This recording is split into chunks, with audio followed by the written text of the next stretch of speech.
My name is Rob Shannon, and I'm the Managing Director and founder of the Intelligent Enterprise Leaders Alliance. It's my absolute pleasure today to welcome Shola Oyewole to the program. Shola is the Vice President of Digital Innovation at United Therapeutics. Shola, welcome to Intelligent Enterprise Storytellers. Thank you, Rob. Nice meeting you. Good afternoon, everybody. Thank you for joining us in today's brief call. Absolutely. There's a lot to cover today, Shola, and some really exciting elements as well. And for those of you that are joining us, thank you, first of all. Keep an eye out towards the end of our conversation today for some interactive polling. There's going to be some great discussion around some really innovative ideas.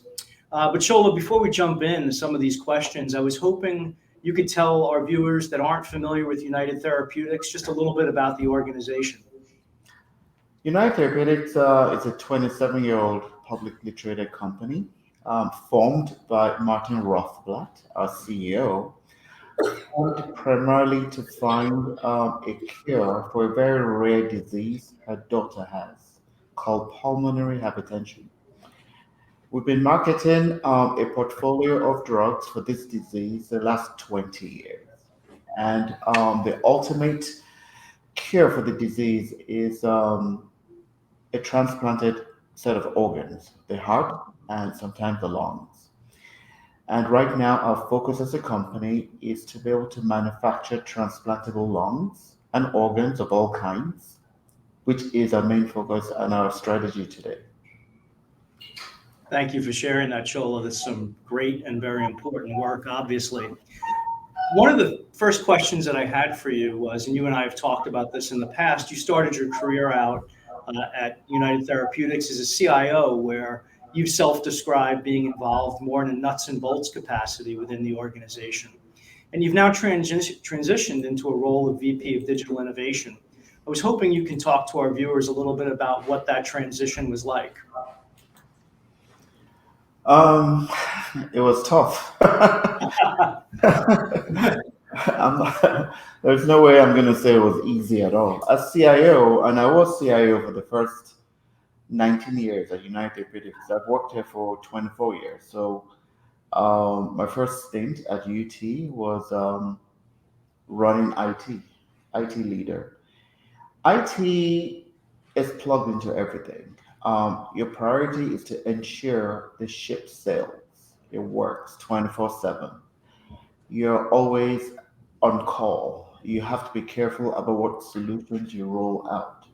And frankly, after you have vetted the needs of the company, the needs of your users, and you pick a solution or a technology, you've got to live by it. And pretty much as CIO, you kind of dictate what technology a company uses. And I use the word dictate very loosely. I don't mean dictate, but I mean you have to set the standards. Innovation, on the other hand, that's a whole different skill set. You're working with people that are much smarter than you. That you're working with people that are experts in their industry. And you're coming in to provide assistance where they really don't need your assistance. So it's a different skill set. The That's best way, really go ahead. Yeah, no, that's really interesting, and I think you sort of touched on this, but I was wondering if you had to narrow it down to some of the key elements of the role that you're currently in, what would those be? I would say learning the business first. A lot of humility, a lot of patience. You're going back to the drawing board, you're going back to the beginning. Your technology knowledge is nice, it's great. I have over 35 years worth of tech knowledge, but now you're operating in the realm of the business. What makes the business tick? How do they generate revenue? How do we get patients? How do we get drugs on the market? All these are very important things. And if you're going to innovate, you want to work in a space where you truly understand the needs of your customers.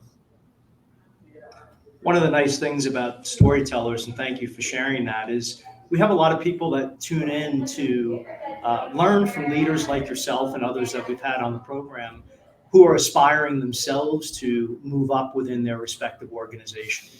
And so my next question for you as we touch on some of these issues is advice. If you were to impart some advice to the viewers that we have here today who are looking to go from, let's say, a more tactical type of role to a more strategic role where they're helping enable the business, what are some of the key nuggets that you might want to share today with that group of people? I mean, first and foremost, I must give a shout out to my boss. He's the president of United Therapeutics, Michael Beckonwitz, and he has been very supportive of this role and growing me. So I'd say first and foremost, you've got to become very diplomatic because folks really feel like they're good without you. So you know you have to get into the trenches, for lack of a better word, and feel the pain of the business unit. So you start by targeting one business unit, build a relationship, and understand, be empathetic about the issues they're having. And then you've got to figure out what aspects of technology do you think you can bring into the picture to help that business unit. Start very small. Start with a trusted group of people. And technology is not the answer to everything. You know, as a technologist, we have to remember that when you put on when you start wearing the hat of an innovator, you're no more a technologist. You're somebody that is trying to bring reduce friction, improve customer service. You're someone that's trying to bring a solution that may not be even recognized at the time.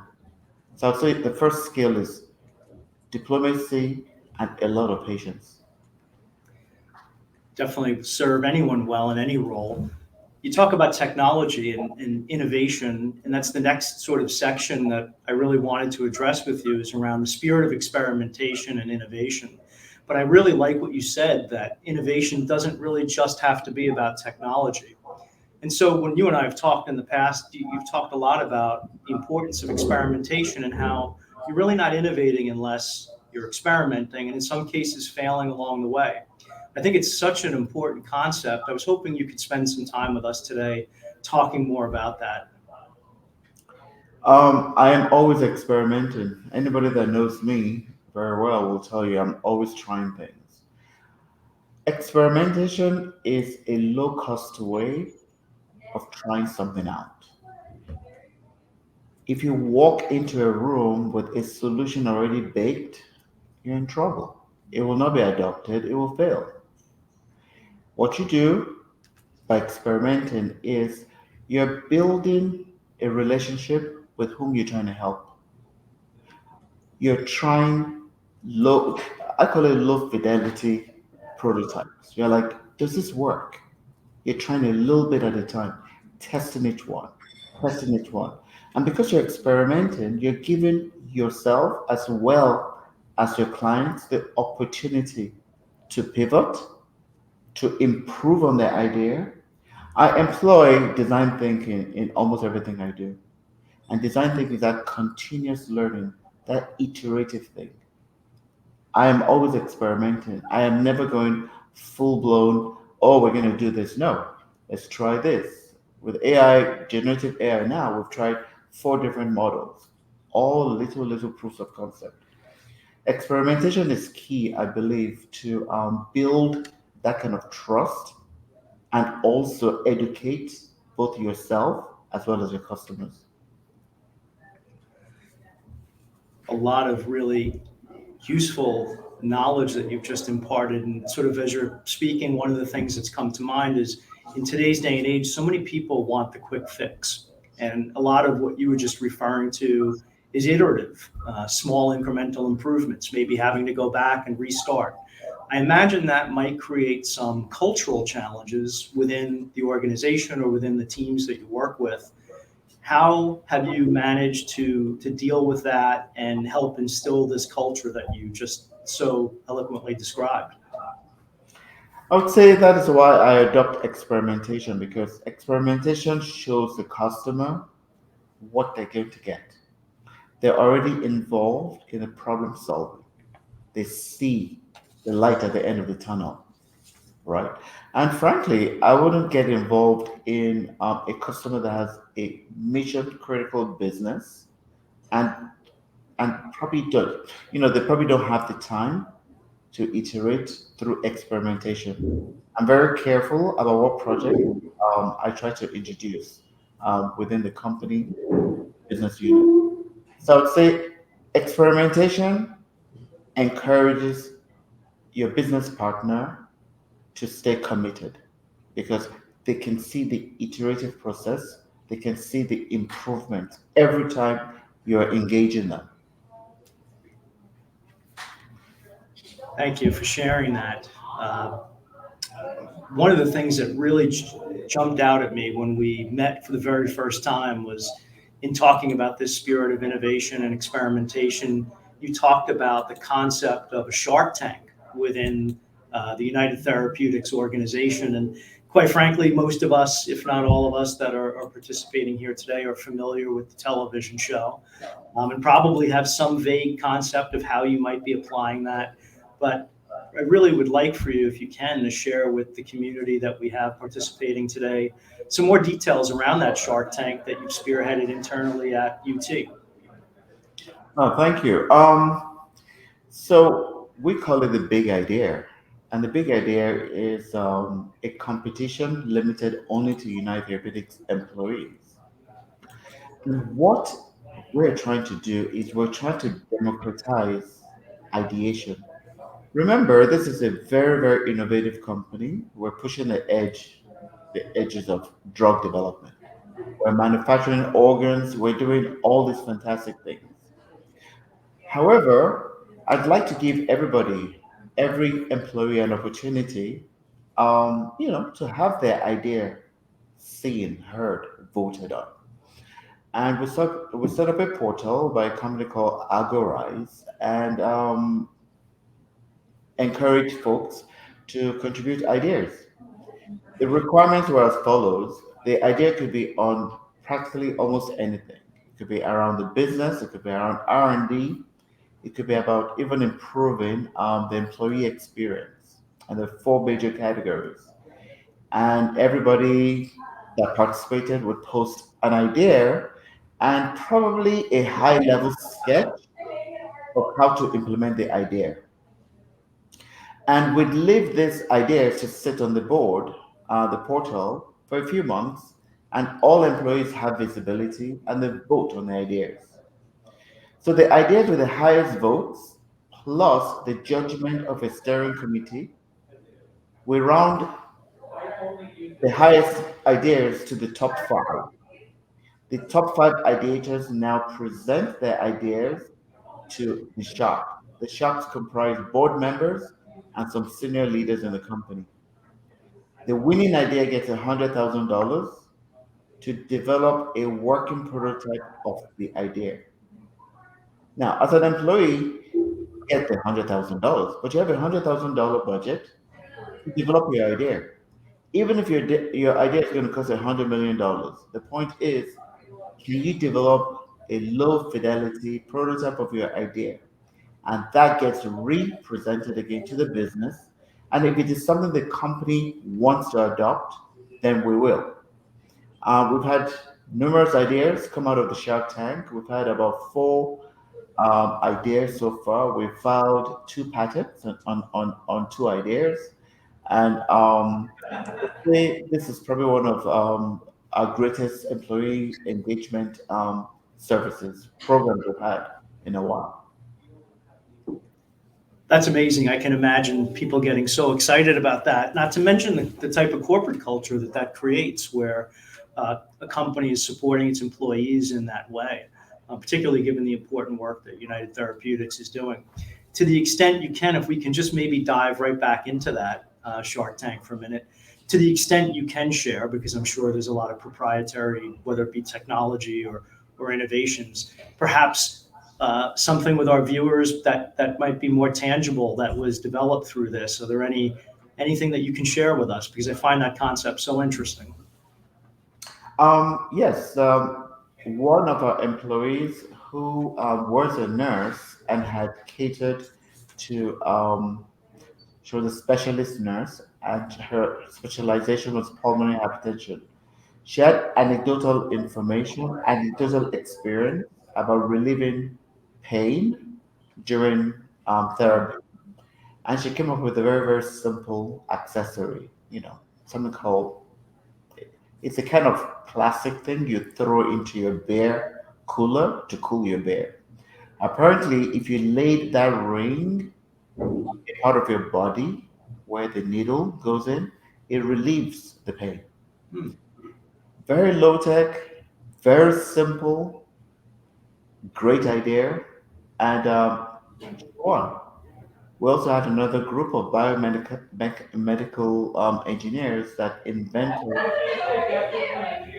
a device that you could use to transport organs for transplant. It preserves the organs during transplant, make sure they're optimally transported. We have a patent for that. And so we had, those were the two winners the first time we ran this. We ran this competition again around Thanksgiving. And again, we have a whole bunch of ideas, which are kind of proprietary right now because we're in the process of filing patents for them. So I would That's say we've run a whole gamut of very low tech, low hanging fruit ideas to extremely sophisticated medical devices. And they all came from this competition. That's amazing. I'm sure a lot of our viewers and participants today are taking copious notes on that, and no doubt going to be starting up similar types of initiatives within their organizations, which can only help to benefit everyone. Yeah. So hopefully we'll be hearing a lot more about that in future episodes of Storytellers. In the beginning, we talked a little bit about technology, more than a little bit, and everyone is talking about artificial intelligence. But you have a really unique perspective given your role in the type of organization that you work for, as far as how you are and your team is leveraging AI to help find cures for rare diseases. And so I was hoping now, kind of in the time that we have left, and by the way, keep an eye out for the polls that are going to be coming shortly. I was hoping you could tell us a little bit more about how you're actually leveraging AI technologies in your work at United Therapeutics. Um, so AI has been with us in the world for the last, I don't know, 3, 4, 5 decades. It just became more pedestrian, more mainstream sometime last year with generative AI. So in that sense, I'll talk about generative AI. We use generative AI for different purposes all over the organization. Now, for R&D in particular, as a company that manufactures organs, human organs, I'm not sure if you're familiar with a gentleman that received a pig heart as a transplant sometime last year in Maryland. Now, that was a genetically modified pig that we had grown. And we're grown in such a way that it had the correct number of genes, pig genes and human genes, added together to ensure its organs were human compatible when transplanted. Where I see AI helping in the future of things like this is artificial intelligence relies on a lot of data, a lot of information. And I feel that with more information that is being gathered and collected today, not just in my company, but in the industry in general, AI can be used to help us be more targeted as to what DNA we could extract or include into an animal to ensure the animal can grow human compatible organs. I think today there's a lot of experimentation. Try this, try that. AI can be more definitive. Likewise, in the non transportation world, in drug development, every disease has a malfunctioning protein, right? And the goal of every drug company is to find a compound or a molecule that can detect and find that protein in the body.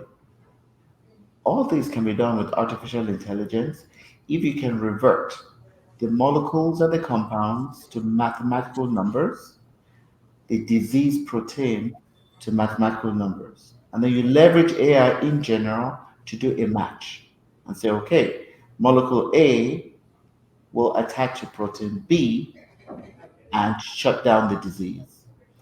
I believe that this, as soon as it is widely adopted enough in our industry, I believe that this will cut down R&D by a significant amount of time.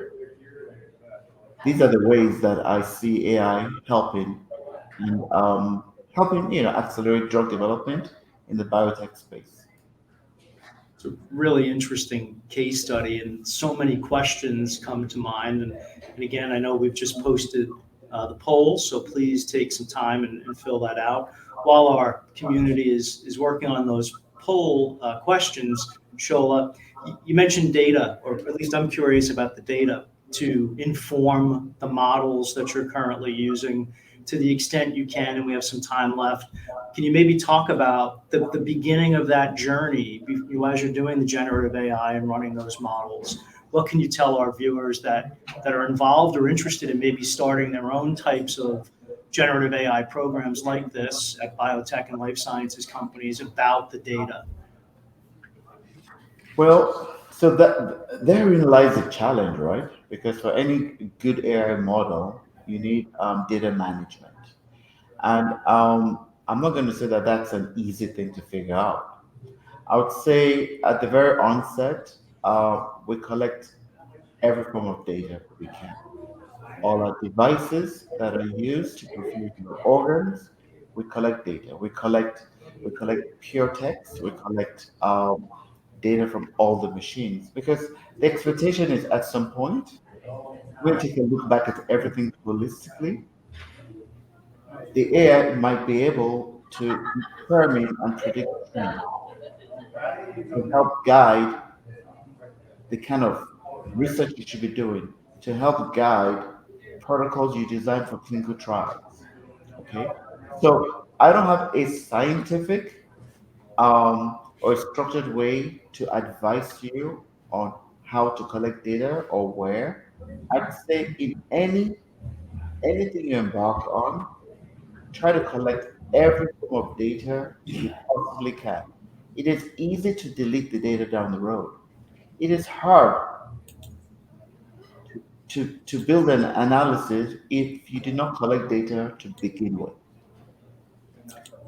Thank you. Thanks for sharing those insights. I want to circle back. There was a question that actually came in from one of our participants, really a comment, enjoying your story about moving from an IT role into that of an innovation role.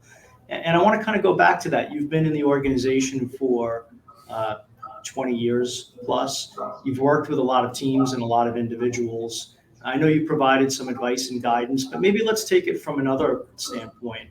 As far as constructive feedback, things that you've seen and people that you've worked with that might be perhaps preventing them or a roadblock in having them move to that next step.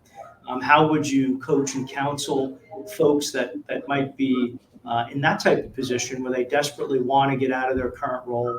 What other kinds of nuggets of advice would you give to people that are wanting to really kind of make that push from a tech role to that of an innovation or a business enablement role? Well, I would say if your role is IT, an IT leader today, for you to even move into that role of innovator, you have to have built a rock solid IT organization, an IT system.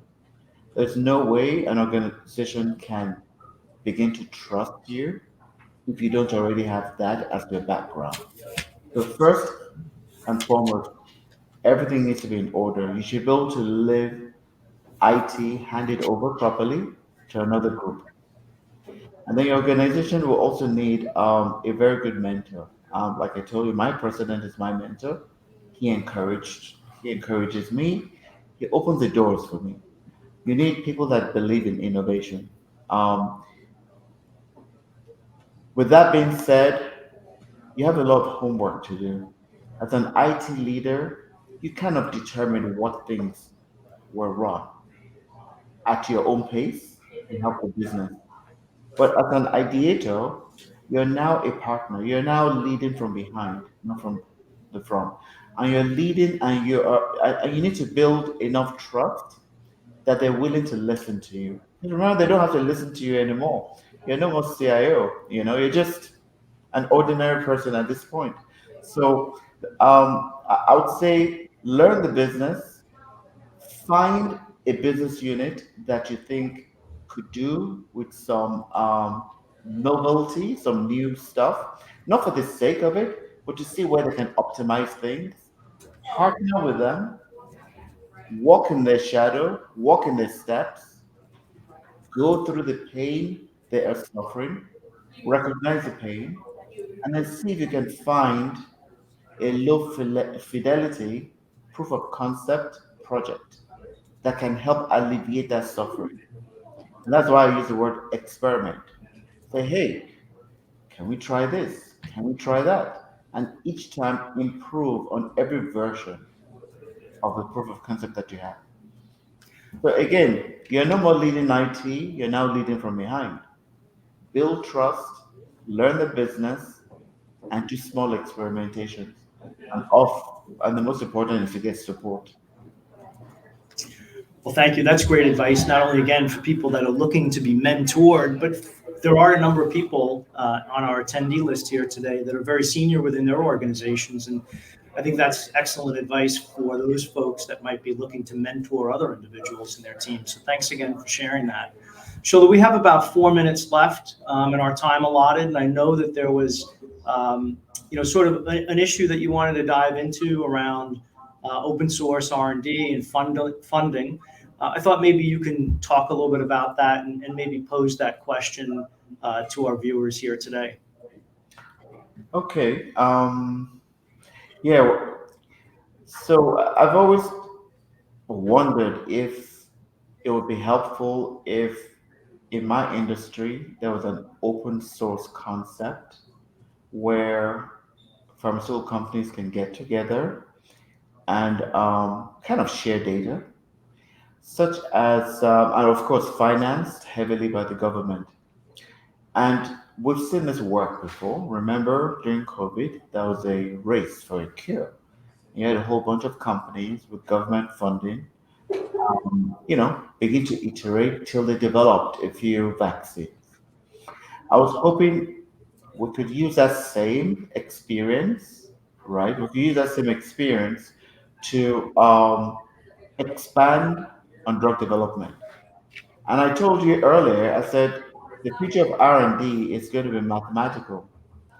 Many companies have molecules, and all these molecules, if they could be converted into mathematical models, right, we could find diseases that these molecules could be used for.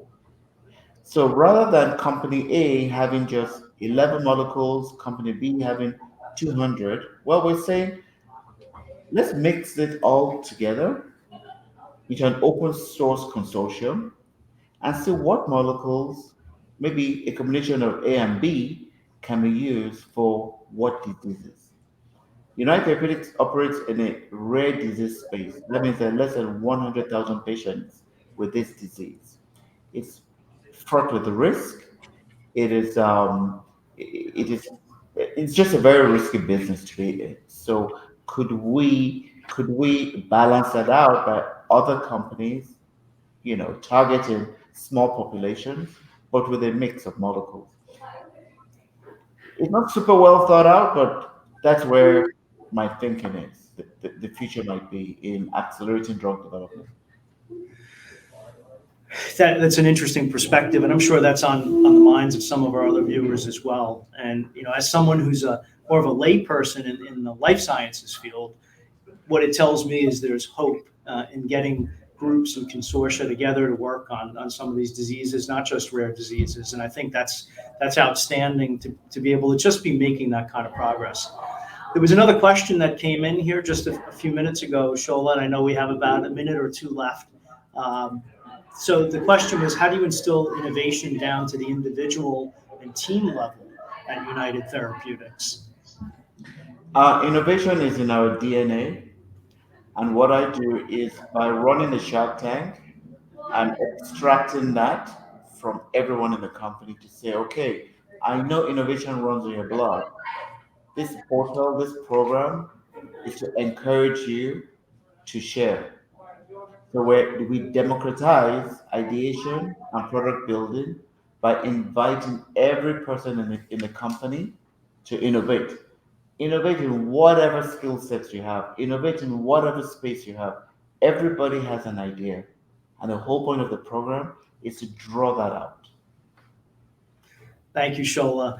Well, we're out of time. I wish we had some more time, and I definitely would love to have you back at some point to give us some updates on these clinical trials and the important work that you're doing. I know that our community is going to want to hear about that as well. And they can definitely hear you speak in a few weeks at the AI Tech Stack Exchange in April in Atlanta. And also for those of you that joined us today, first of all, thank you very much. And if you haven't done so already, please follow us on the Intelligent Enterprise Leaders Alliance LinkedIn page. Thank you very much, Shola, and we'll see you soon. Thanks, everyone. Thank you, Rob. Thank you, everybody. Cheers. Bye. Bye-bye.